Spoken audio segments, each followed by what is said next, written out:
Assalamualaikum warahmatullahi wabarakatuh. Selamat pagi Bapak Guru hebat semuanya.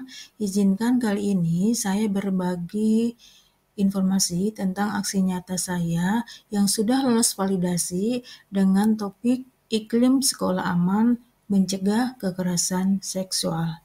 Mari kita simak penjelasan berikut ini.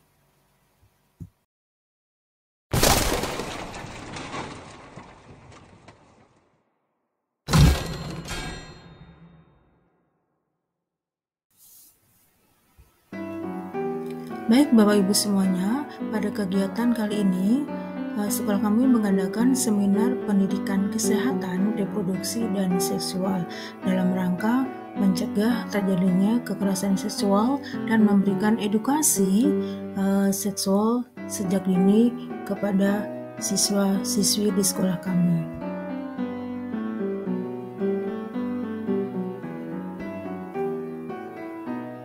Baiklah, kita bahas dulu apa sih yang disebut dengan kekerasan seksual. Kekerasan seksual adalah setiap perbuatan merendahkan, menghina, melecehkan, dan atau menyerang fungsi dan tubuh reproduksi seseorang karena ketimpangan relasi kuasa atau gender yang berakibat penderitaan psikis atau fisik, termasuk yang mengganggu kesehatan reproduksi seseorang. Kekerasan seksual bisa terjadi di setiap komunitas dan korbannya pun tidak memandang jenis kelamin dan usia. Hal yang termasuk dalam perilaku seksual adalah segala jenis kontak seksual yang tidak diinginkan.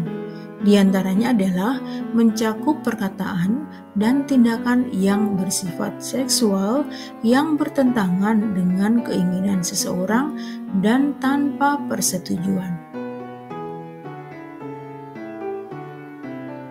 Penyebab perilaku seksual diantaranya adalah yang pertama, norma-norma sosial yang membenarkan kekerasan.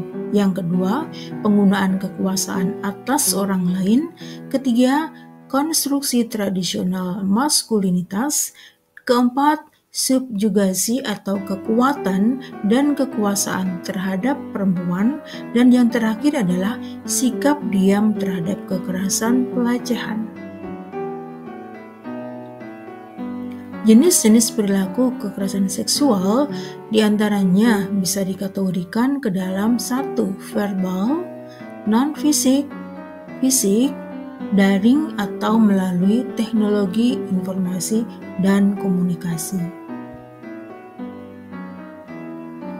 Bentuk-bentuk kekerasan seksual yang terjadi di sekolah bisa berupa yang pertama, mengambil, merekam, dan atau mengedarkan foto dan atau merekam studio dan atau visual korban yang bernuansa seksual.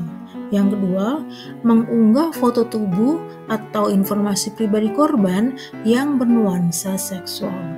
Ketiga, mengintip atau dengan sengaja melihat korban yang sedang melakukan kegiatan secara pribadi atau pada ruangan yang bersifat pribadi. Berikutnya, membujuk, menjanjikan, atau menawarkan sesuatu kepada korban untuk melakukan transaksi atau kegiatan seksual. Dan yang terakhir adalah pemberian hukuman atau sanksi yang bernuansa seksual. Gejala yang terjadi pada korban kekerasan seksual biasanya yang pertama, mengalami mimpi buruk sehingga masalah tidur. Yang kedua, menjadi sangat tertutup dan pendiam. Ketiga, mengalami perubahan perilaku seperti mengurung diri dan pemalu. Yang keempat, emosinya meledak-ledak dan tidak terkendali. Yang kelima, menyebutkan kata-kata kotor atau istilah yang tidak pantas. Yang berikutnya adalah tiba-tiba merasa ketakutan jika bertemu dengan orang asing, menunjukkan tanda-tanda pemberontakan, mengalami penurunan nafsu makan, memiliki pikiran untuk bunuh diri, dan yang terakhir adalah sering melamun dan menyendiri.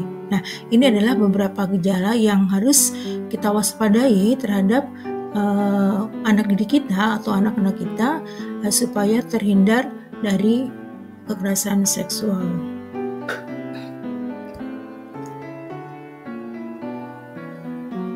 Ada beberapa cara untuk mencegah kekerasan seksual di lingkungan pendidikan. Yang pertama adalah menciptakan lingkungan yang aman. Kedua, memberikan pemahaman tentang sex education. Yang ketiga, melakukan sosialisasi atau seminar tentang pencegahan kekerasan seksual. Berikutnya, menyeleksi guru atau dosen yang ketat. Yang kelima adalah sanksi berat terhadap pelaku pelecehan seksual, kemudian meningkatkan keamanan lembaga pendidikan. Nah, keenam hal ini bisa kita lakukan untuk mencegah adanya kekerasan seksual yang berada di lingkungan pendidikan.